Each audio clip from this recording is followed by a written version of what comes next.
majtama'a qaumun fi baitin min buyutillah yatluna kitaballah wa yatadarasunahu fima bainahum illa nazalat alaihimus sakinah wa ghasyiyatuhumur rahmah wa haffat bihimul malaikah wa dzakarahumullahu fiman indah.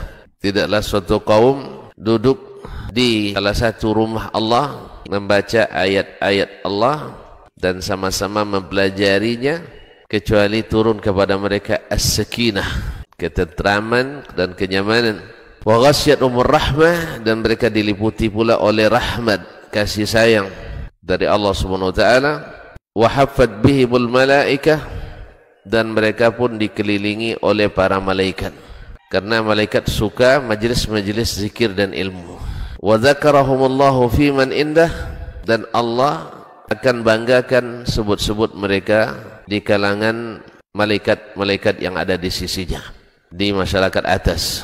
Mudah-mudahan kita termasuk yang sering disebut-sebut di sisi Allah di kalangan para malaikat, dan di akhir majlis ini mudah-mudahan kita pula mendapatkan seperti yang tersebut dalam hadis qudsi, qumu maghfuran lakum, silahkan berangkat meninggalkan majlis ini dalam keadaan diampuni dosa-dosa kalian.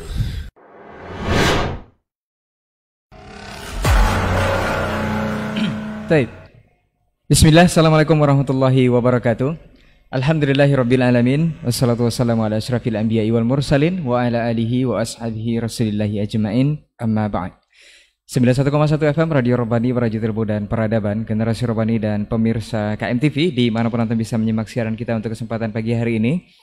Kita kembali di Pondasi Podcast Dakwah Islami. Untuk kesempatan hari ini Alhamdulillah kita sudah bersama guru kita Ustadz Dr. Dasman Yahya Ma'ali LCMA Hafizahullah Ta'ala.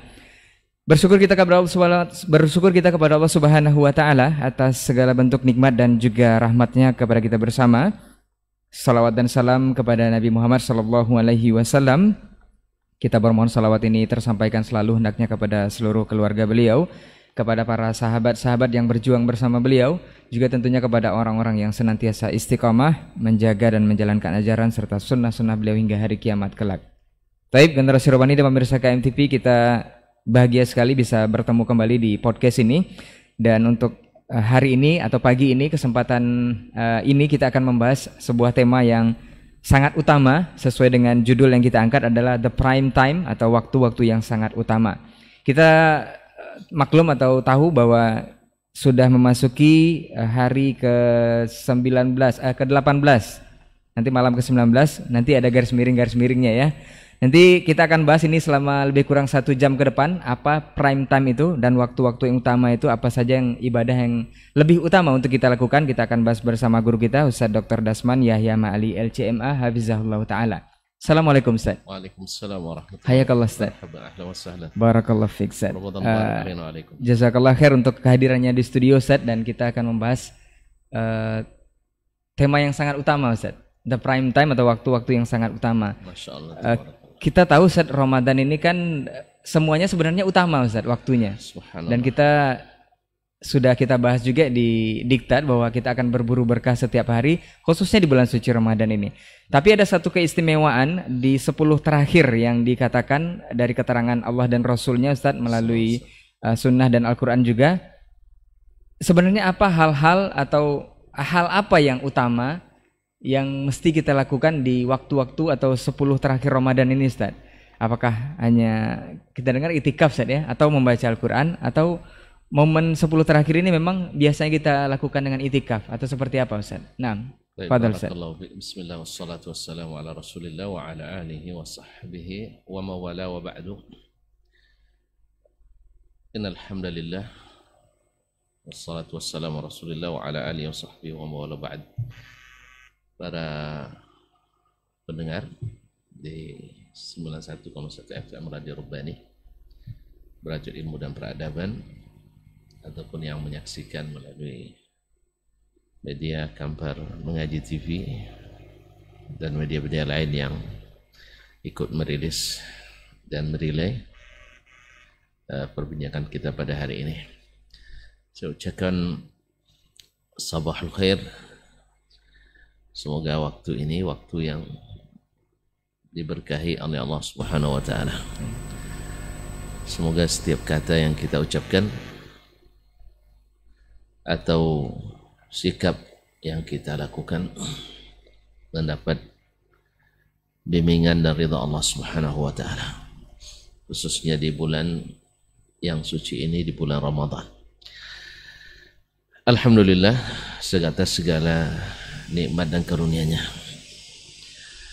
bahwa tidak akan lama lagi, dalam 2 hari atau ketiga harinya kita akan masuk ke the prime time, yaitu waktu-waktu utama. Ibarat pertandingan ini putaran akhir, putaran yang mendebarkan, yang di samping juga penuh harapan. Namun sebelum kita masuk ke pembicaraan ini, ada satu hal yang mungkin ada baiknya kita ingatkan diri kita sendiri, kemudian saudara-saudara kita yang berpuasa, kaum muslimin dan muslimat yang dimuliakan Allah Subhanahu wa taala, yaitu tentang suatu penyakit kita, dan ini menimpa banyak atau mayoritas dari kita. Dan untuk itulah kita hari ini berbincang, mudah-mudahan bisa saling mengingatkan dan saling menguatkan, yaitu penyakit al-ghaflah, penyakit yang membuat kita banyak rugi di dunia dan di akhirat, yaitu sifat al-ghaflah.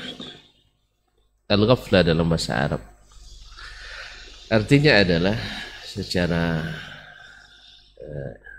etimologi, secara bahasa maknanya adalah tarkus syai' ihmalan wa i'radan, yaitu meninggalkan sesuatu yang bersifat menyia-nyiakan dan melalaikan, yaitu meninggal, berpaling daripadanya. Kita tahu semua kita hari ini tahu bahwa Ashrul Awakhir itu adalah hari-hari yang terbaik, khususnya di malam harinya. Sampai-sampai Syekhul Islam Taimiyah rahimahullah ta'ala mengatakan al-layali al-ashr al-akhir min Ramadan afdalul layali ala fi kulli sana, afdal min layali ashril awail min Dzulhijjah, bahwa 10 malam terakhir bulan Ramadan ini adalah malam paling utama, bahkan lebih afdal daripada malam-malam hari 10 pertama bulan Dzulhijjah. Sedangkan siang al-ashrul awail min Dzulhijjah afdal min ayam al-awakhir atau ashr al-awakhir min nahari al-ashr al-awakhir min Ramadan. Jadi di Ramadan ini malamnya yang paling afdal, dan di bulan Dzulhijjah siangnya yang paling afdal, dan kedua-duanya adalah yang paling utama secara umum. Ini makna al-ghaflah berbahasa adalah tarkus syai' ihmalan wa iradan, meninggalkan sesuatu yang kita sudah tahu itu. Tidak ada orang muslim yang berpuasa yang tidak mengetahui ini, tapi tetap asaba aktsarana al-ghaflah, tahu itu, sehingga tidak sedikit nanti waktu kita terbuang tanpa manfaat dan kegunaan-guna. Sedangkan menurut istilah al-ghaflah itu disebutkan oleh para ulama adalah mutaba'atun nafsi ala syahawatiha, yaitu mengikuti nafsu untuk melepaskan keinginan-keinginannya. Kalau di 10 hari terakhir bulan Ramadan, tahulah untuk keinginan diri itu rumah mesti servis, mesti rapi, teratur. Kalau bisa juga perabotannya diganti. Kemudian hidangan-hidangan harus juga kalau bisa membuat decak kagum orang. Belum lagi apa namanya, handsetnya, ya bikin orang ngiler menihalnya. nah, Sehingga dia kemudian baju hari raya, pakaian hari ini subhanallah tidak cukup 1 pasang, 2 pasang, 3 pasang. Masya Allah, kayaknya sampai hari raya Onam 7 pasang pula itu. Subhanallah, tambah lagi raya yang lain kan. Na'udzubillah. Ma'asyul kiram dirahmati Allah SWT. Jadi mengikuti nafsu jiwa kita atas keinginannya. Banyak kemarin tidak timbul, sekarang timbul. Apalagi dengan hari-hari ini musim THR turun atau macam-macam lah tunjangan-tunjangan, baik di instansi, di institusi maupun di perusahaan-perusahaan turunnya menjelang hari raya. Dan itu harus dibelanjakan karena namanya tunjangan hari raya. Kaum muslimin dan muslimat dirahmati. Nah, keinginan-keinginan ini yang kita perturutkan membuat kita melalaikan apa yang seharusnya yang harus kita persiapkan. Kemudian hatta nu'rid anil akhirah, sehingga kita berpaling dari hal-hal yang berguna bagi kita di akhirat, dan yuaddi ila ihmaliha, dan menyebabkan kita menyia-nyiakannya. Tahulah kalau antum kita setiap hari, kalau dari pagi sampai petang berjalan mencari kursi yang baru, cari meja, mencari piring-piring, mencari toples-toples, mencari tempat-tempat meja dan sebagainya. Malam habis tenaga kita. Ya, habis tenaga kita. Sehingga apa yang terjadi malamnya yang seharusnya, dan ini yang akan kita bicarakan pada hari ini, yang seharusnya kita hidupkan, akhirnya kita matikan. Malamnya harusnya kita bangun, akhirnya kita tidur pulas. Lain di sini, lain pula di tempat lain. Di tempat lain misalnya orang mungkin siangnya istirahat, malamnya habis pulang ke mall-mall cari belanjaan dan sebagainya.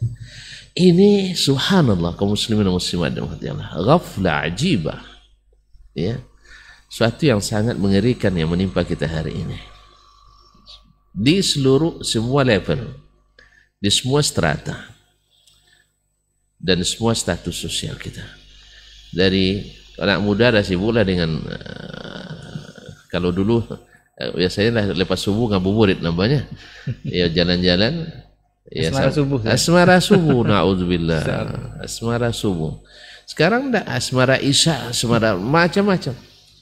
Nanti lihat sendiri, masya Allah, dengan menjamurnya kafe-kafe hari ini, masya Allah, bukber di mana-mana. Tapi betul-betul bukber itu artinya boleh dikatakan banyak menyebabkan orang lalai dari ini. Bahkan pernah kita saksikan dari buka, habis itu salat maghrib lewat, salat isya lewat, apalagi tarawih. Jadi rupanya definisinya adalah puasa itu puasa menahan haus dan lapar. Yang namanya dosa-dosa, yang namanya lalai tetap. Nah disinilah sebenarnya kita, ya khususnya para orang tua yang paling dekat dengan anaknya, kemudian para tokoh masyarakat, para ulama, para guru punya kewajiban ekstra untuk mengingatkan, dan juga para pemangku kebijakan, ya pemangku kebijakan untuk juga menggiring umat kepada tidak melalaikan akhirat mereka, karena dunia yang sebenarnya sudah jauh hari sudah dipersiapkan, bukan sekarang. Nah terkait dengan apa yang dikatakan, apa yang waktu-waktu define di prime time ini, di waktu-waktu the last prime time ini, waktu-waktu Asyur Awakhir yang sangat berharga, bukan hanya harinya, jamnya, menitnya dan detiknya. Pokoknya di 10 hari terakhir ini, khususnya di malam-malamnya, dia tidak mau kita harus, jangan sampai ada hal-hal yang melalaikan kita. Ya kalau seandainya makanan nantilah setelah seraya aja disiapkan, atau apa yang ada. Nah, apa yang ada, karena memang kita tidak disuruh untuk berlebihan. Apa yang ada, ya alhamdulillah, gini kan. Jangan sampai hari-hari. Nah, Nabi alaihissalatu wassalam, apa saja yang menjadi amalan andalan di bulan atau di hari-hari terakhir ini, waktu-waktu utama ini. Memang kita tidak bisa mencari teladan dan panutan dalam hal ini yang bisa melebihi ada kecuali Nabi alaihissalatu wassalam. Subhanallah, beliau yang sudah dijamin masuk surga, yang terpelihara dari dosa-dosa, dan seutama para nabi dan rasul, yang pertama masuk surga dan seterusnya. Tapi subhanallah, di hari-hari terakhir ini, seperti diceritakan oleh Ibunda Aisyah radhiyallahu anha dalam hadis riwayat Al-Imamain Al-Bukhari Muslim, Aisyah radhiyallahu taala mengatakan anna Rasulullah sallallahu alaihi wasallam kana idza dakhala al-ashru bi abi wa ummi. Nabi sallallahu alaihi wasallam bila masuk 10 hari pertama, 10 malam terakhir atau 10 hari terakhir bulan Ramadan, apa yang beliau lakukan? Ahya lailahu, dia hidupkan malamnya. Apa makna malam yang hidup? Kita kan selalu bilang tidak ada tanda-tanda kehidupan. Maknanya apa? Orang pada tidak kelihatan, tertidur. Orang pada istirahat. Tapi kalau yang hidup, kalau kita lewat di zaman itu, ya ketika mereka sholat masing-masing di rumahnya waktu itu setiap rumah itu terdengar dawi, yaitu dengungan seperti dengungan lebah. Karena suara saling saling beradu suara, sehingga yang timbul adalah dengungan seperti dengungan dari kejauhan, tidak jelas. Tapi setiap rumah ada lantunan baca ayat Quran dari rumah-rumah tersebut, karena mereka menghidupkan malam. Nabi alaihissalatu wassalam ahya lailahu.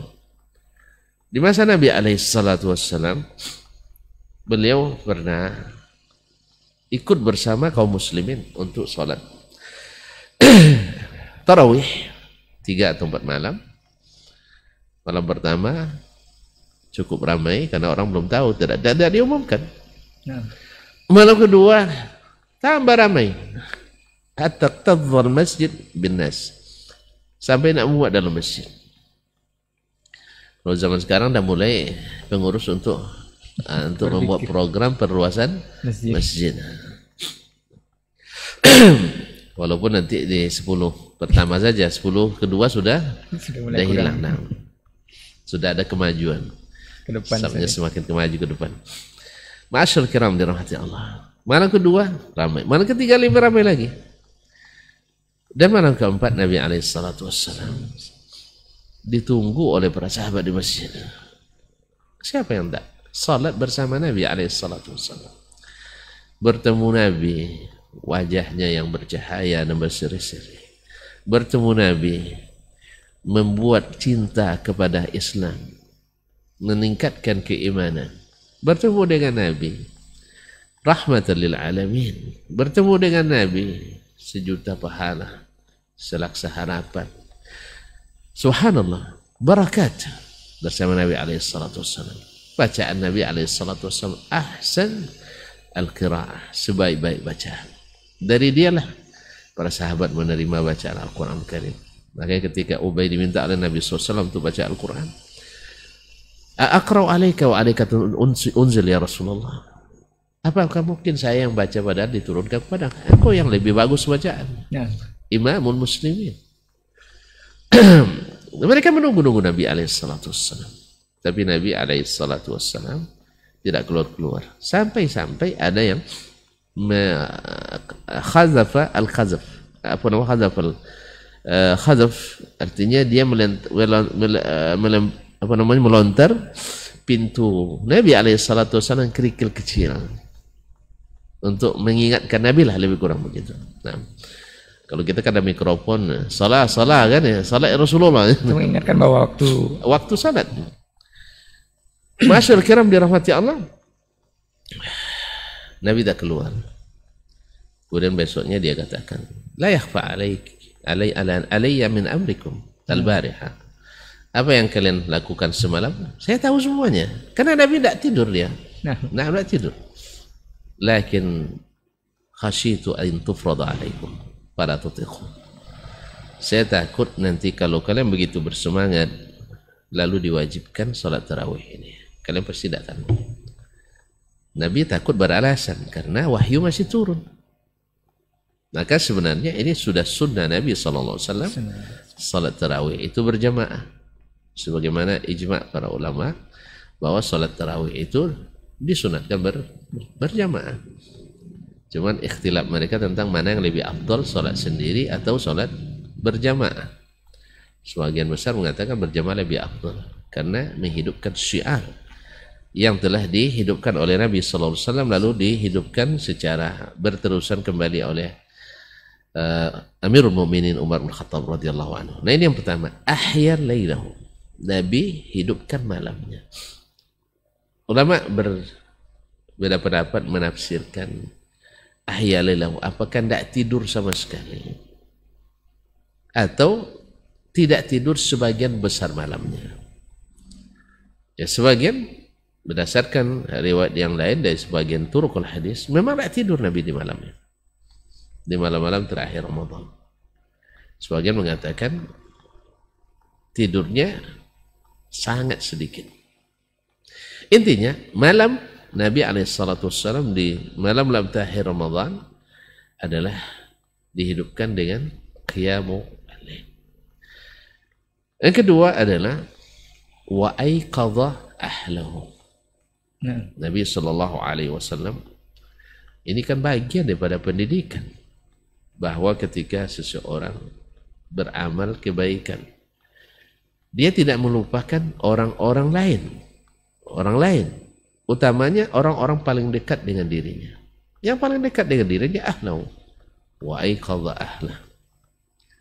Orang lain Nabi kata mayyuqidhunna sawahibul hujurat, siapa yang bisa membangunkan para istri yang di kamar-kamar mereka.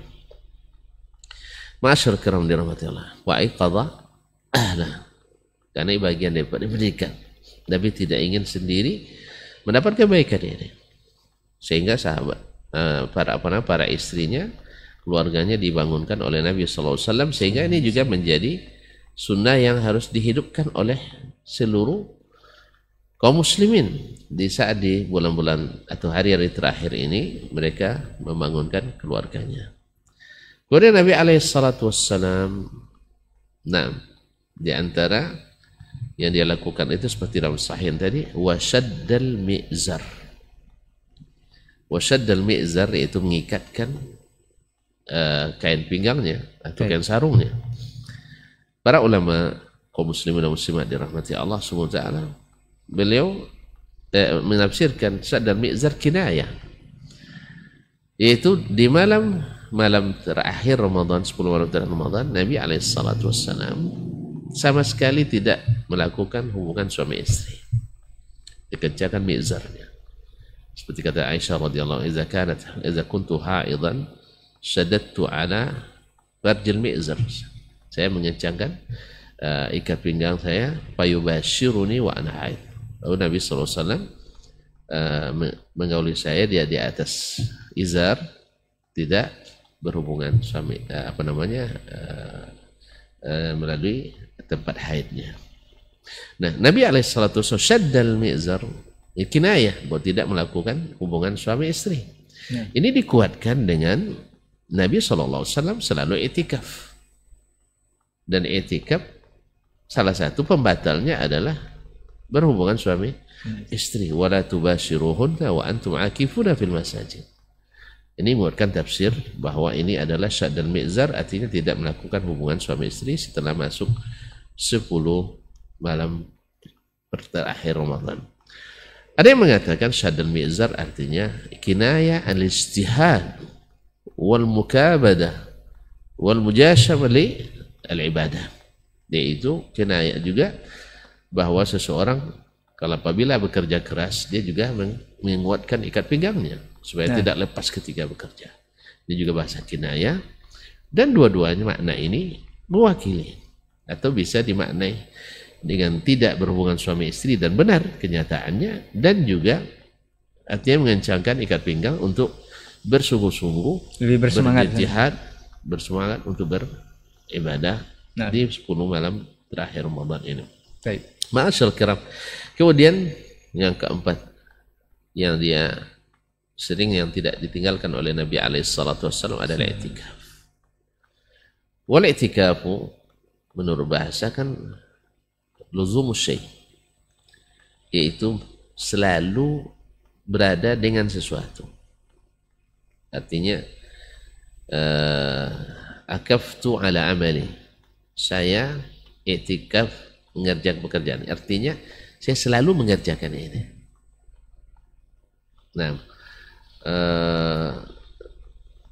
kemudian al-i'tikaf di masjid maknanya adalah luzumu al-masjid. I'tikaf fil masjid istilah adalah luzumu al-masjid min ajli ta'ati, min ajli at-ta'ah, yaitu selalu berada di masjid dalam rangka berbuat ketaatan kepada Allah Subhanahu wa taala. Nabi alaihissalatu wassalam selalu i'tikaf di 10 malam terakhir sampai Allah wafatkan dia, seperti dalam hadis as-sahihain dari Ummul Mukminin Aisyah radhiyallahu taala anha. Nah, Nabi alaihissalatu wassalam, Nabi sallallahu alaihi wasallam, kenapa dia i'tikaf? Karena orang i'tikaf di masjid gerakannya pasti terbatas.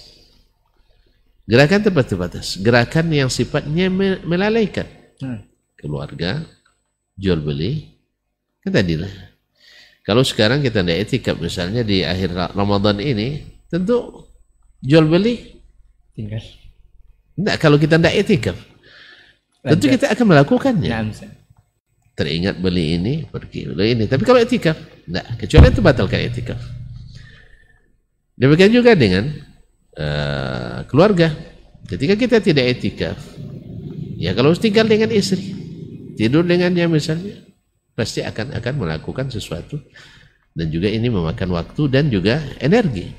Makanya Nabi alaihissalatu wassalam sengaja i'tikaf sehingga beliau bisa betul-betul tafarruq untuk melakukan amalan-amalan besar di 10 malam terakhir bulan Ramadan ini.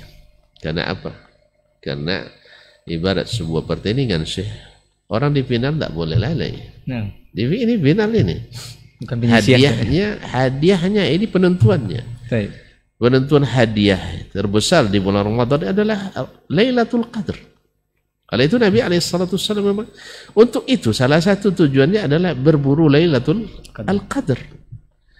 Dan Lailatul Qadar itu seperti apa nilai amal kita pada malam itu, seperti itulah hasilnya.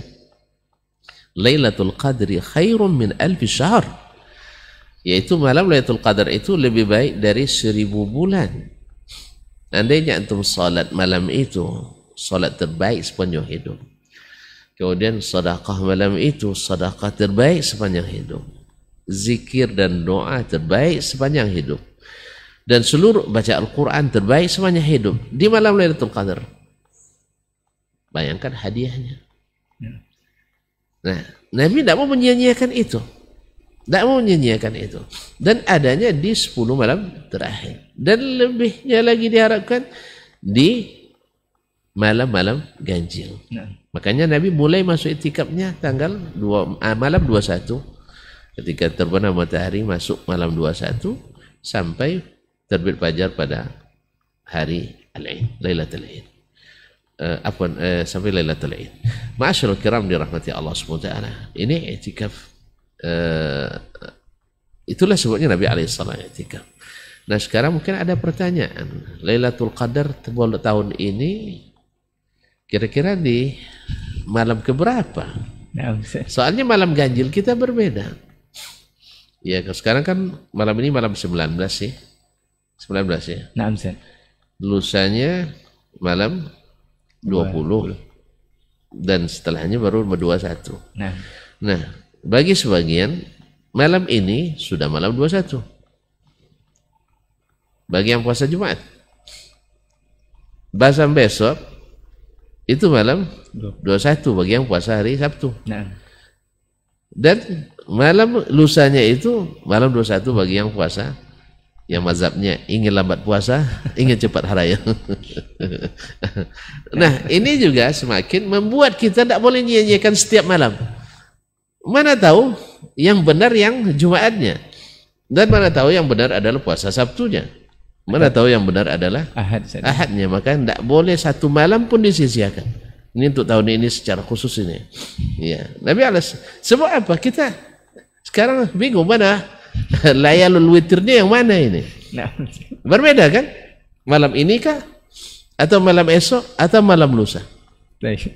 Ya, jadi ini juga membuat seorang muslim hari ini, muslimah, juga harus lebih bermujahadah pada ini. Jangan sampai rupanya ternyata malam ini malam 21. Nah, itu harus sudah boleh dari sekarang tuh. Nah, atau malam 19 kini ya? 19 saya. Oh maaf, 19 berarti bagi yang puasa Jumat 20 saya nih. 20. Enggak, yang puasa Sabtu 20. 21 malam. Ya 21 malam ini. Nah. Berarti antum sejak malam ini udah mulai etikaf. Subhanallah. Tapi kaum muslimin yang sesuai prosedur adalah yang malam 21 adalah yang malam lusa. Ya. Malam ini belum, malam besok belum, malam lusanya. Yang prosedur yang ikut protap, prosedur tetap. Taib. Yang telah digariskan oleh Rasulullah SAW. Taib Ustaz. Taib, barakallahu fiik. Ustaz, kita ke lebih spesifik ke itikaf tadi Ustaz. Kalau dari sudah Ustaz jelaskan seperti apa di memasuki the prime time atau 10 terakhir ini kita banyak lalai dengan hal-hal duniawi atau kesibukan-kesibukan yang lainnya sebenarnya tidak berpengaruh besar kepada akhirat kita. Nah, untuk itikaf ini sendiri Ustaz mungkin perlu kita beritahukan kembali kepada seluruh kaum muslimin khususnya bagi kita juga.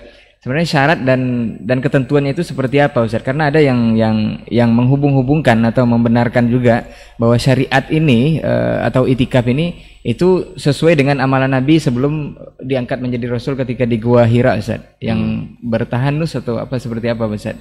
Ini dihubungkan, jadi mereka buat sendiri aturan itikafnya tidak seperti yang dicontohkan Nabi. Ini seperti apa Ustaz? Ya kalau antum bilang mereka buat sendiri berarti bukan sunnah Nabi. Ya kalau buatan sendiri kan bukan sunnah Nabi alaihissalatu wassalam. Baik. Sebab memang ada perbicaraan antara ulama apakah amalan-amalan yang dilakukan oleh Nabi SAW sebelum beliau diangkat jadi Rasul diikuti atau tidak. Nah, ada yang mengatakan diikuti. Tapi yang sahih adalah diikuti bila amalan ini masih diteruskan oleh beliau. Diteruskan setelah diangkat jadi Rasul. Sebab tasyri' itu baru dimulai sejak Nabi diangkat jadi Rasul. Ya, kalau Nabi alaihissalam misalnya di masa sebelum diangkat jadi Rasul, beliau suka berbuat kebaikan, dan itu dilanjutkan setelah beliau diangkat jadi Rasul, kita ikuti. Dan kalau tidak, berarti itu sudah tidak berlaku lagi. Jangankan perbuatan beliau yang belum jadi Rasul, perbuatan para Nabi dan Rasul sebelum Nabi kita juga sudah dirasak. Ya, misalnya apa yang dibawa dulu oleh Nabi Musa alaihissalam atau Nabi Isa alaihissalam Nabi Ibrahim, Nabi Ismail, dan Nabi-Nabi lain alaihi wassalatu wassalam. Ya, setelah datang Nabi kita, diangkat dia jadi Rasul, itu sudah nasakh semuanya. Makanya ya, itu amalan Rasul ya, apalagi amalan seseorang yang belum menjadi Rasul. Itu pertama. Yang kedua, kaum muslimin dan muslimat dirahmati Allah, Nabi kan lama menyunahkan i'tikaf. Puasa kan disunahkan di tahun kedua Hijriah. Dan beliau sudah menyunahkan i'tikaf sejak awal-awal lagi. Jadi sabit bil ijma'. Kemudian definisi i'tikaf yang disebutkan oleh para ulama, yaitu luzumul muslim al-mumayyiz al-masjid min ajli ta'at. Jadi i'tikaf itu di masjid, bukan di gua. Kalau gua itu namanya tahannu. Nah, Masyaallah kiram dirahmati Allah Subhanahu wa taala. Jadi nanti akan ada di syarat-syaratnya bahwasanya Nabi itu i'tikafnya di masjid dan Masjid Nabawi waktu itu. Soal besar kecil masjid kan tidak pengaruh. Yang penting dia masjid. Dan oleh sebab itu maka melakukan i'tikaf di selain masjid secara ijma' ulama mengatakan tidak sah. Cuman masalahnya sekarang di negeri kita kan ada nama surau, ada nama musalla, ada nama masjid. Nah, apakah ini istilah syar'i, fiqhi, atau istilah kita saja? Sebab dalam istilah fikih itu yang diketahui dulu adalah masjid, kemudian masjid jami'. Sedangkan musalla itu adalah tempat salat orang Idul Fitri atau Idul Adha di lapangan. Itu musalla namanya. Kalau kita kan enggak, yang belum naik status jadi masjid, musalla namanya. Iya kan? Tak ada Jumatan. Iya. Yang tak bakal naik status surau kan? Surau itu selamat. Nah, sebenarnya mana yang masjid? Masjid itu adalah yang di dalamnya didirikan salat berjamaah rutin setiap hari 5 waktu. 5 waktu. Kemudian ulama menyebutkan lagi, dia mesti ada Jumat di situ. Sebab apa? Sebab kalau orang i'tikaf, dia tidak gugur Jumat daripadanya. Tidak gugur sholat Jumat. Nah, kalau dia i'tikaf di masjid yang tak Jumatnya, otomatis cuma dia tinggalkan tempat i'tikafnya, batal i'tikafnya. Oleh sebab itu maka ulama mensyaratkan masjid tempat i'tikaf itu masjid jami', yaitu masjid yang ada i'tikaf di dalam, ada yang masjid ada sholat Jumat di dalamnya, supaya tidak mengharuskan orang yang mu'takif ini keluar dan pergi meninggalkan tempat dia i'tikaf. Makanya i'tikaf di surau kan tidak ada Jumatnya. Enggak sih. Berarti tidak i'tikaf syar'i. Nah, i'tikaf syar'i itu adalah di masjid yang ada Jumatannya. Wallahu taala. Baik Ustaz. Berarti tadi salah satu syaratnya yang diutamakan memang i'tikaf itu di masjid, bukan di selain masjid ataupun masjid yang memang tidak ada Jumatannya. Iya, apalagi di gua. Nah, Ustaz, apalagi di gua. Nah. Yang menghubung-hubungkan dengan memang selama Nabi, sepanjang itu Nabi SAW tidak ada yang namanya i'tikaf kecuali di masjid. Dan tidak ada pula sahabat waktu itu yang minta izin ke Nabi, ya Rasulullah, saya nak coba pula gimana rasanya beribadah di gua Hira. Nah, tidak ada. Yang kita ketahui tidak ada mereka ingin merasakan sensasi beribadah 10 malam terakhir di gua Hira. Itu tandanya tidak ada hal-hal yang istimewa setelah Islam di dalamnya. Wallahu taala. Kemudian apakah prosesi i'tikaf yang 10 malam terakhir ini kita memang harus full di masjid, ataukah boleh kita keluar selang waktu memang itu keperluan yang mendesak atau kebutuhan? Kemudian apakah seperti yang Ustaz sampaikan tadi bahwa salah satu yang diinginkan Nabi ketika melakukan i'tikaf adalah mencari malam Lailatul Qadar, Ustaz? Nah. Apakah ini bisa jaminan Ustaz, kalau kita misalnya full i'tikaf itu akan bisa ketemu dengan malam Lailatul Qadar? Baik, barakallahu fiik. Pertama, ulama ijma' yang namanya i'tikaf secara hukum fikih hukumnya sunat. Tidak wajib. Kemudian balik lagi qiyamul Ramadan juga hukumnya sunat. Mencari Lailatul Qadar hukumnya sunat. Kemudian baca Al-Quran, zikir, doa dan selainnya juga sunat. Ini pertama yang harus kita pahami. Apa sebab? Karena kita ketika dihadapkan dengan beberapa hal yang kedua-duanya maslahat, kepentingan. Sekarang kan kepentingan saya etikaf. Sah? Nah. Cuma di satu sisi, saya harus punya kewajiban yang tidak bisa saya tinggalkan.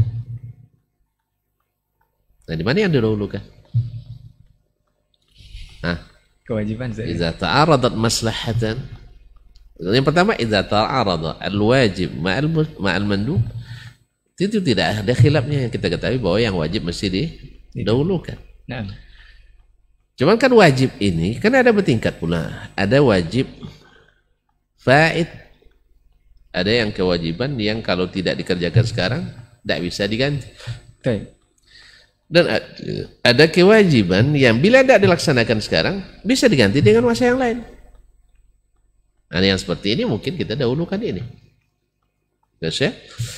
Nah, tapi misalnya bertemu nanti orang yang nak mengqadha puasa di bulan Syawal. Nah. Kalau dia qadha puasanya, kemungkinan dia tidak bisa puasa sunat. Nah, apakah dia dahulukan yang qadha? Itu kan wajib itu. Kan wajib. Lalu dia dahulukan yang wajib ini sehingga tidak bisa puasa sunatnya. Karena sunat Syawal namanya saja pula sunat di bulan Syawal. Nah, sedangkan qadha ini waktunya panjang. Mustadrak. Nah. Artinya maslahah mustadrakah. Bisa diganti di luar bulan Syawal. Maka di sini para sebagian ulama mengatakan tidak mesti dibayar dulu yang wajib. Kalau seandainya dengan membayar yang wajib itu hilang yang sunat yang terbatas ini. Karena Ibunda Aisyah radhiyallahu anha mengatakan bahwasanya beliau karena ia mengurus Nabi alaihi salatu wassalam sampai-sampai qadha puasa Ramadannya baru dibayar di bulan Sya'ban. Baru dibayarnya bulan Sya'ban. Ya. Kalau kita lihat kebiasaan para al-muslimin wal muslimat di kalangan sahabat radhiyallahu anhu ajma'in, mereka tak akan menyia-nyiakan pula itu. Apalagi di bawah pengawasan Nabi alaihi salatu wassalam. Berarti boleh melamatkan qadha puasa. Dan apakah di sepanjang tahun itu, kan tadi di bulan Sya'ban baru dia qadha. Tidak ada puasa sunat sama sekali. Tidak mungkin juga tidak puasa sunat sama sekali. Karena Nabi menganjurkan puasa minimal 3 kali dalam sebulan. Nah, syukur. Ala kulli hal, ini khilaf di antara para ulama. Nah, kalau seandainya sekarang kan kita dudukkan hukum i'tikaf sunat. Nah, sekarang antum sebagai seseorang yang punya kewajiban yang melekat pada diri kita, tidak bisa digantikan orang lain. Misalnya pegawai bekerja, diminta cuti tidak diberikan, dan dia gajinya kan jalan, maka dia punya kewajiban untuk untuk hadir. Sehingga tidak mungkin dia i'tikaf kecuali ada izin WFI, work from i'tikaf. Mana tahu ada istilah seperti itu. Ya, kalau dibolehkan. Tapi kan dia menghabiskan waktu dia. Yang tujuan i'tikaf sendiri adalah tafarruq lil ibadah. Untuk zikir, doa dan sebagainya. Tidak bisa dia laksanakan. Maka yang seperti ini kaum muslimin dan muslimat dirahmati Allah SWT, maka dia dahulukan yang wajib dulu. Atau ada orang yang bertugas, para aparat keamanan atau para tentara yang berjaga di perbatasan, yang tidak memungkinnya dia i'tikaf. Ini kewajiban dia. Mudah-mudahan Allah SWT dengan niatnya yang baik Allah berikan. Ya kalau bukan karena tugas, dia biasa melakukannya. Misalnya antum dulu ketika jadi mahasiswa misalnya, selalu i'tikaf di bulan Ramadan. Ya. Tapi setelah jadi pegawai misalnya, bertugas, tidak bisa antum lakukan. Atau karena hal-hal lain yang menghalangi. Mudah-mudahan apa yang biasa menjadi kebiasaan kita itu Allah berikan. Karena kalau seandainya tidak ada halangan ini, kita ikut. Dan seterusnya, seterusnya. Atau orang pergi umroh sekarang di bulan Ramadan. Ya otomatis yang umroh, ya pada umumnya i'tikaf ya. Tapi yang berangkatnya mungkin di pertengahan 10 malam terakhir misalnya, berangkat tanggal 25 Ramadan. Kadang-kadang mungkin ada yang seperti itu. Jadi kan hari-hari keberangkatan kan dia ada i'tikaf ya. Nah mungkin dia i'tikaf. Nanti umrohnya online pula nanti. Jadi tidak bisa. Jadi pertama disepakati bahwasanya i'tikaf itu hukumnya adalah sunat dan muakkad. Nah, apakah tidak mungkin dia mendapatkan Lailatul Qadar misalnya? Ya wallahu alam, Allah SWT tidak mengkhususkannya dengan di masjid. Walaupun yang paling dianjurkan itu adalah yang bekerja, yang melakukan amal di masjid seperti contoh Nabi SAW. Tapi bagaimana dengan orang berjihad misalnya, atau berjaga di perbatasan, dan di malam itu dia hidupkan malamnya dengan zikir, dengan sholat, dengan zikrullah dan sebagainya? Apakah tidak dapat? Yang seperti yang saya ketahui tidak ada dalil yang mengatakan, atau saya tidak tahu dalil yang menafikan itu. Nah, tetapi si afdal karena ini yang dilakukan baginda Nabi SAW adalah di rumah Allah Subhanahu Wa Taala. Bagaimana yang kalau tadi alasannya karena ada yang i'tikaf ini sunnah, Ustaz, kemudian ada kewajiban-kewajiban mesti dijalankan dan lebih didahulukan itu. Bagaimana dengan orang yang bertahun-tahun mungkin tidak pernah i'tikaf, kemudian suatu ketika ada kesempatan setelah berumah tangga mungkin, Ustaz, jadi minta izin kepada keluarga untuk bisa i'tikaf. Kebetulan baru punya momongan, Ustaz. Jadi khawatir tanggung jawab ini tidak bisa dipikul sendiri oleh istri dan tidak bisa i'tikaf, Ustaz. Ini memilihnya seperti apa, Ustaz? Nah. Ini jangan-jangan i'tikaf untuk menghindar untuk mengurus anak bisa. Kalau mana tahu karena dapat anak kan, nah ini daripada setiap hari ngurus si kecil bayi, si kecil dan sebagainya, gantian ronda malam, mending i'tikaf. Anaknya rewel pula, setiap malam pasti bangun dan sebagainya. Kalau itu tujuannya, ya kita katakan enggaklah. Justru di saat ketika sang istri tidak memiliki orang yang bantu sama sekali, kecuali kita siapkan orang yang menginikannya, membantunya. Dulu sebelumnya tidak pernah i'tikaf, pas dapat omongan langsung minta i'tikaf. Ini dicurigai nanti kita. Nah, dicurigai nanti. Allah musta'an. Kita lanjut ke berikutnya, Ustaz. Sebenarnya apakah ada keterangan dari Rasulullah SAW, Ustaz, untuk poin Lailatul Qadar ini, Ustaz? Katanya terjadi itu di malam-malam ganjil, Ustaz.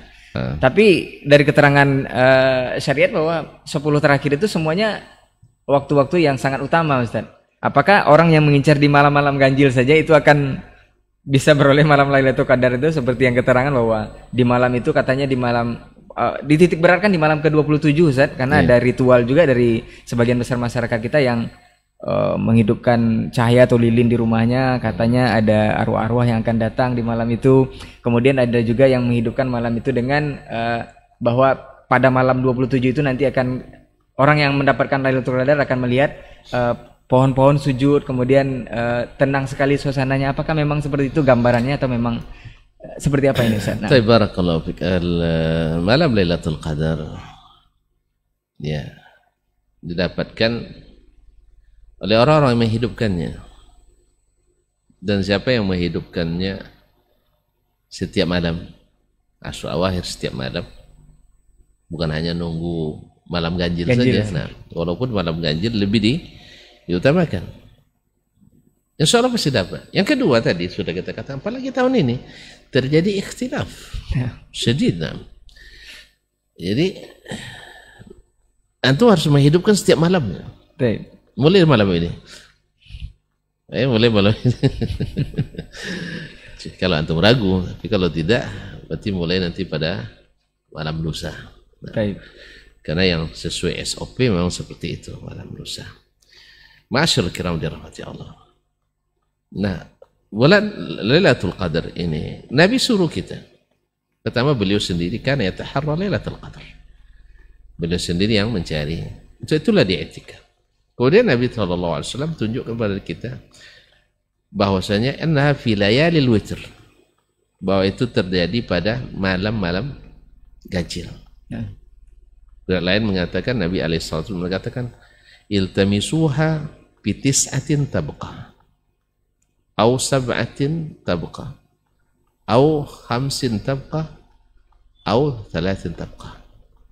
Cari di 9 malam terakhir, atau 7 malam terakhir, atau 5 malam terakhir, atau 3 malam terakhir, atau 1 malam terakhir. Artinya semuanya malam ganjil. Dan Nabi SAW menyebutkan bahwasanya yang paling diharapkan adalah malam 27.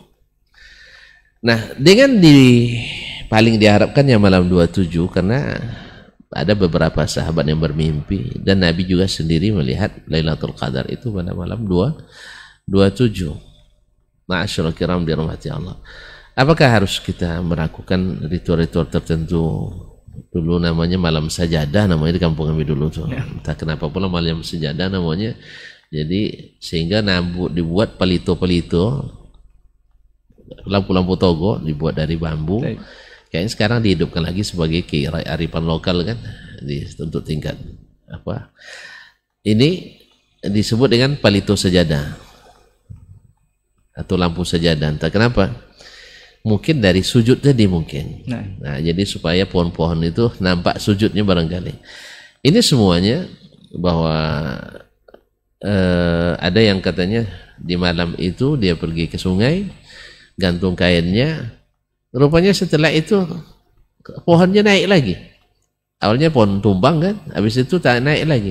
Ini kan kisah-kisah perawinya Majahil yang tidak ketahui siapa perawinya. Saya pernah nanya ke ke orang tua, siapa perawinya? Gitulah sudah dikenal, macam legenda gitu kan. Atau misalnya mereka dulu memasukkan air, taruh air di baskom, lalu kalau dia tidur diletakkan tangan dia apa itu. Habis itu kalau beku nanti batal, berarti malam Lailatul Qadar tuh. Segera bangun berdoa waktu itu. Nabi tidak seperti itu dia. Nabi SAW ahyal laila kulla dengan ibadah, hidupkan. Jangan tiduran gitu. Setelah buku baru, kemudian kalau udah tertidur tak terasa bukunya itu. Nah, tak terasa bukunya. Dan sebagainya. Ada beberapa tanda yang disebutkan oleh para ulama rahimahumullah jami'an, di antaranya adalah ada yang marfu, riwayatkan marfu dari Nabi, ada yang mauquf dan ada yang maqtu dari sebagian ulama. Di antaranya saya ingat sekarang adalah pertama, malamnya tenang. Malam Lailatul Qadar itu tenang. Mungkin karena banyaknya malaikat yang turun. Tanazzalul malaika. Yang kedua, malam itu atau paginya sinar mentari itu tidak kurang cerah. Itu karena aja juga mengatakan bahwa banyaknya malaikat yang pada naik sehingga menghalangi sinar matahari. Ada lagi yang mengatakan bahwa kadang suasana tadi tenangnya dan cahaya terang dan sebagainya. Wallahu a'lam. Ini yang disebutkan. Tapi intinya siapa yang mencarinya di 10 malam terakhir, dan kalau dia hidupkan setiap malamnya, insya Allah dia harapkan akan mendapatkannya. Wallahu a'lam. Jadi tidak ada ritual yang mengatakan bahwa 27 itu nanti arwahnya akan datang ini Ustaz ya, ke rumah. Tapi Ustaz, apakah kita ke persoalan itikaf lagi Ustaz? Apakah itikaf ini kita tahu di 10 terakhir barangkali banyak masjid-masjid khususnya di Kota Pekanbaru ini mungkin membuat program-program itikaf untuk masjidnya itu memungut biaya dari para peserta yang ingin itikaf di masjid. Ustaz, apakah ini dibolehkan atau kita langsung saja ke masjid itu untuk itikaf Dan ada juga yang mengatakan bahwa itikaf itu tidak harus di 10 terakhir atau masanya full dari 1 sampai 10 terakhir itu, tapi satu malam di mana beliau sempat aja Ustaz. Mungkin malam ke-27 atau malam ke-21 sempat itikaf selama 1 malam, kemudian besoknya libur, besoknya lagi masuk lagi untuk itikaf, atau seperti apa Ustaz? Nah. Baik, barakallahu fik. Pertama memungut bayaran. Bayaran barangkali untuk persiapan, untuk bukanya, atau sebagai sahurnya. Insya Allah, wallahu a'lam, ini tidak ada masalah. Ya, justru memudahkan orang yang i'tikaf. Alhamdulillah. Untung ada yang mau. Untung ada yang mau menyiapkan untuk kita. Kalau tidak siapkan sendiri. Patut disyukuri itu. Patut disyukuri. Tapi kalau seandainya itu menjadi syarat misalnya, saya kira tidak ada yang mensyaratkan. Pokoknya di masjid ini kalau i'tikaf mesti bayar, tidak ada. Yang saya ketahui tidak ada itu. Tapi kalau maksudnya kalau nak ikut makan dengan kita nanti bayar. Cuman masalahnya kan kalau ada sebagian bayar, sebagian tidak. Nanti ketika dia tidak ada makanan, dia terpaksa ngambil bagian orang. Dan ini kan masuk tufaili kita, yaitu hadir di undangan yang kita tidak diundang di situ. Apalagi orang bayar masalahnya. Takut nanti tidak halal yang kita makan itu.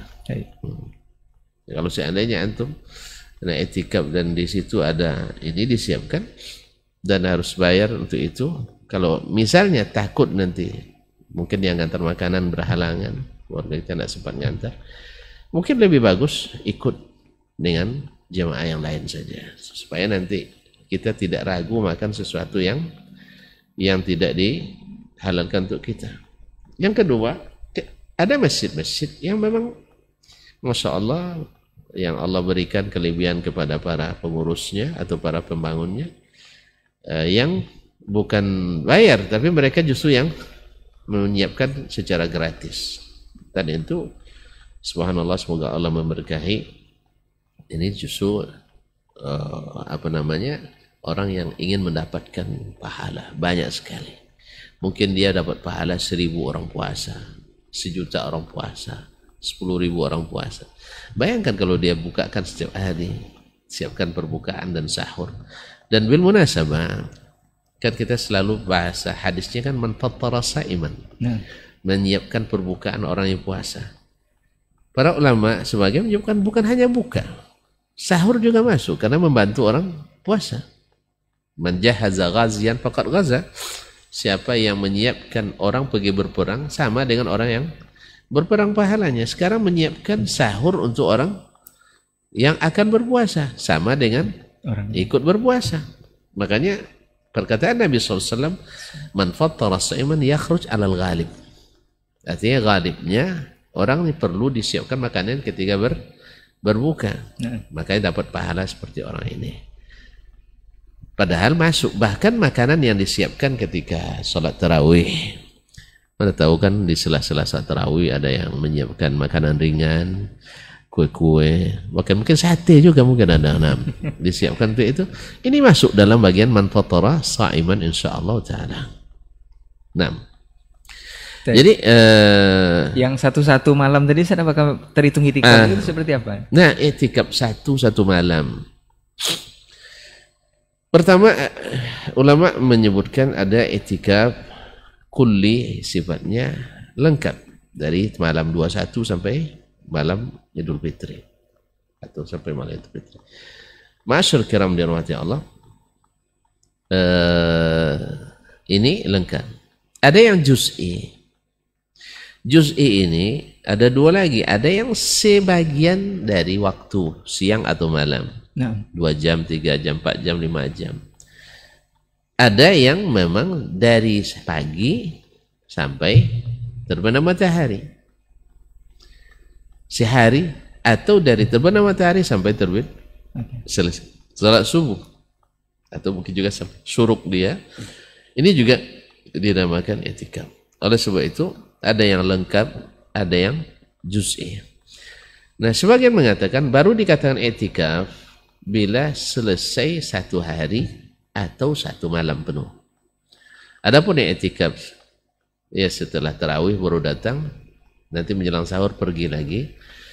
Ini tidak sebut dengan itikaf istilahi syar'i, tidak sebut dengan itikaf secara syariat, tapi namanya luzumul masjid.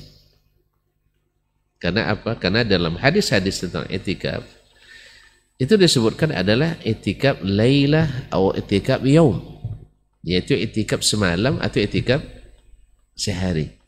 Jadi mereka menyebutkan aqallul i'tikaf itu adalah sehari penuh atau semalam penuh.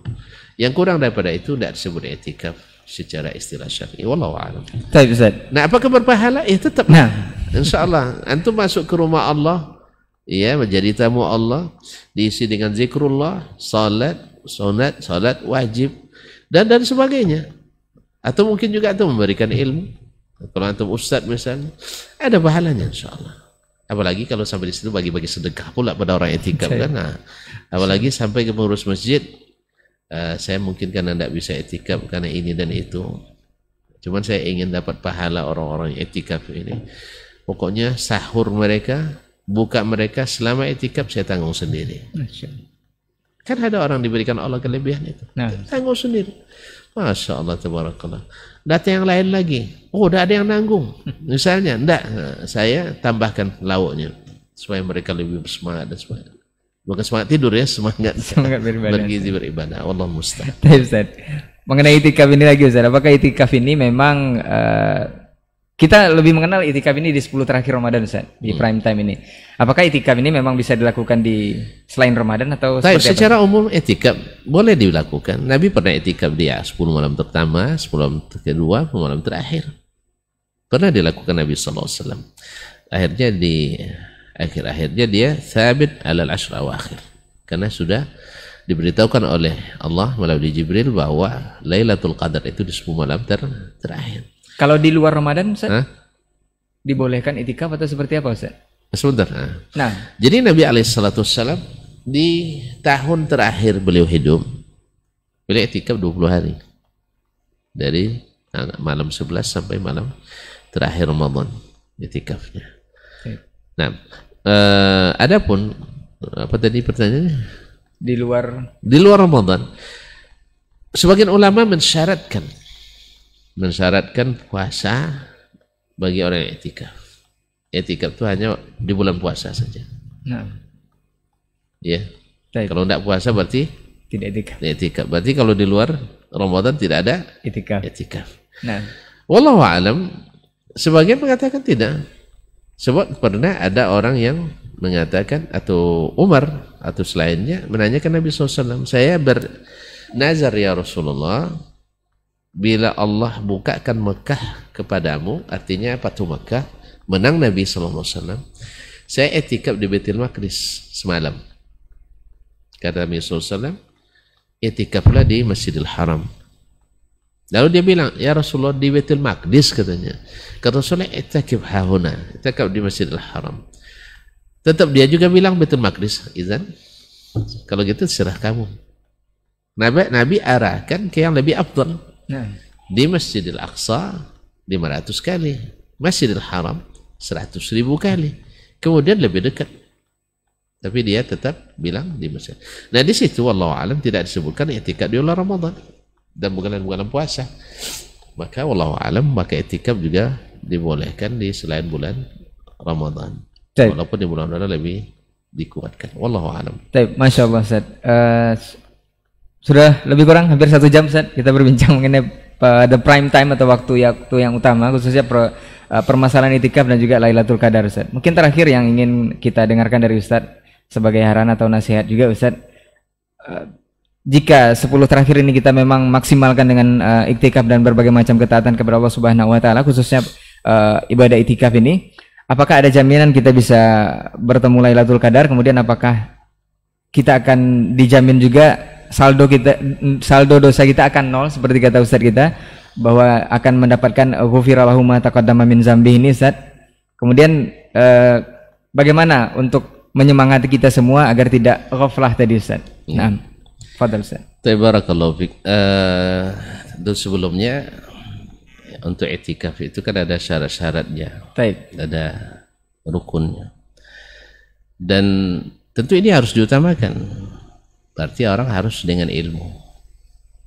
Etikaf dengan ilmu, karena ada bahasanya imanan wahtisaban. Bagaimana iman dan bagaimana ihtisabnya harus ada. Harus ketahui itu.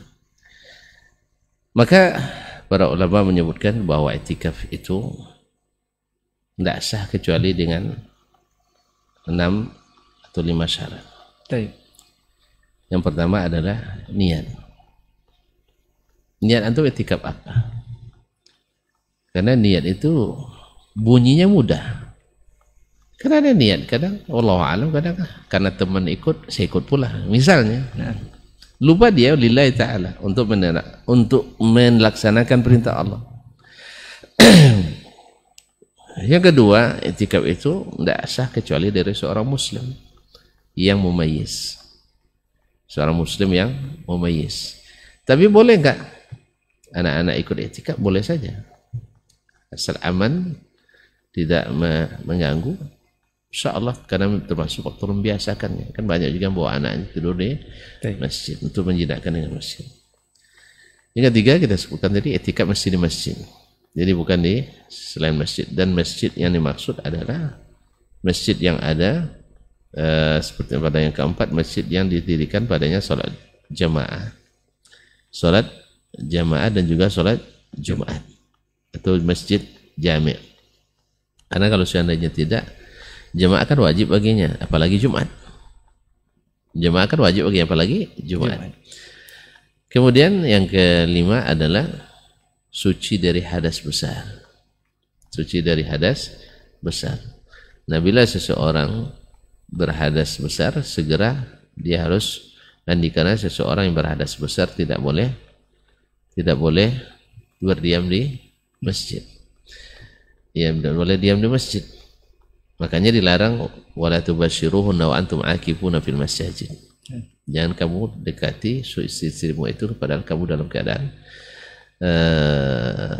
si etikaf di masjid. Oleh sebab itu juga orang haid, orang nifas tidak boleh etikaf. Nah, kemudian itu yang kelima. Adapun syarat puasa itu mukhtalafun fi. Ada yang mengatakan mesti puasa, ada yang mengatakan tidak. Tapi wallahu alam itu tidak syarat etikaf. Nah, bagaimana caranya kita supaya betul-betul mendapatkan, atau yang tuh bilang tadi, dengan waktu yang semalam ini, ya betul-betul kita mendapatkan saldo dosa itu 0 gitu. Ya, artinya diputihkan dan tidak disebut-sebut lagi. Kalau bisa selepas itu kita mati kan. Man qama lailatul qadri imanan wa ihtisaban ghufira lahu ma taqaddama min dzambi. Syaratnya itu saja, iman wa ihtisab. Iman, syarat iman itu kan adalah mengikuti siapa? Ya Allah dan Rasulnya sallallahu alaihi wasallam. Sebab amalan itu ada syarat sahnya, ada syarat diterimanya. Syarat sahnya itu yang tersebutkan. Syarat diterimanya ini jauh juga lebih penting daripada ini. Di syarat sah tadi, syarat sah lalu tidak diterima secara administratif, kita sah, tes lulus, tapi tidak terima. Ada maniknya. Ada maniknya. Kalau dulu misalnya di zaman dulu, kalau masuk PNS misalnya, mana tahu tidak terbuka waktu itu misalnya, ternyata anak keturunan PKI misalnya, dulu kan tidak boleh kan? Ya. Jadi setelah tes lulus ternyata ada hal yang menghalangi, ya juga tidak. Mungkin juga ada amal ini, bila seandainya tidak lengkap syarat diterimanya, jadi amal yang sia-sia. Bisa saja kita harapnya saldo dosa kosong, bisa nambah dosa, na'udzubillah. Makanya pelajari dengan ilmu ya apa yang Allah inginkan, karena niat ikhlas itu seperti yang disebutkan oleh Syekh Ibnu Utsaimin, juga menukil dari ulama lain. Pertama, niat itu bagaimana supaya niat itu ikhlas? Satu, meniatkan amalan ini karena Allah. Yang kedua, meniatkannya hanya karena Allah. Atau karena Allah, kemudian hanya karena Allah, tidak masuk yang lain. Yang ketiga adalah meniatkan melakukan amal ini, melaksanakan perintah Allah. Perintah Allah itu ada dalam Al-Qur'annya, ada dalam hadis Nabi SAW. Berarti jangan laksanakan kecuali yang diperintahkannya. Dan yang keempat, melaksanakannya hanya mengharap pahala dari Allah. Berarti bukan karena mendapatkan sesuatu dari selain Allah SWT, hanya karena Allah. Imanan wahtisaban. Pada tiga yang pertama iman, yang keempat itu ihtisab, mengharapkan pahala dari Allah SWT. Nah, bila ini dapatlah kita ghufira lahu ma taqaddama min dzambi. Oleh sebab itu juga kita mesti bersemangat untuk mencari ilmu tentang 10 malam terakhir ini. Karena ibaratnya pergi bertempur, itu kan adalah senjata kita, strategi kita. Gimana untuk bertempur nak menang? Tidak punya strategi, tidak punya senjata, tidak punya kiat, tidak punya pengetahuan, tidak pernah pula latihan. Gimana nak menang? Oleh sebab itu, kecuali antum masuk di tim yang kuat ya. Makanya perlu teman-teman yang soleh di sini. Timnya tim yang kuat gitu. Kita mungkin jadi pencukup bilangan aja, tapi tidak rugi bersama orang-orang yang soleh insyaallah taala. Wallahu taala alam. Baik, jazakallah khairan Ustaz untuk nasihat dan juga arahnya, dan bincang-bincang kita untuk kesempatan pagi hari ini mudah-mudahan kita bisa sempurnakan 10 malam terakhir atau the prime time bisa kita raih di Ramadan tahun ini, karena kita belum ada jaminan Ustaz akan bertemu lagi di Ramadan tahun berikutnya insyaallah. Jazakallah khair Ustaz untuk ilmunya dan bincang-bincangnya. Semoga Allah selalu menjaga antum Ustaz, dan mudah-mudahan juga apa yang sudah kita bahas bisa bermanfaat untuk kita semua, khususnya yang menyimak kita di kesempatan pagi hari ini. Afwan untuk semua salah kata dan khilaf bicara, kita tutup dengan doa kafaratul majlis. Subhanakallahumma wa bihamdika asyhadu an la ilaha illa anta astaghfiruka wa atubu ilaik. Wassalamualaikum warahmatullahi wabarakatuh. Assalamualaikum.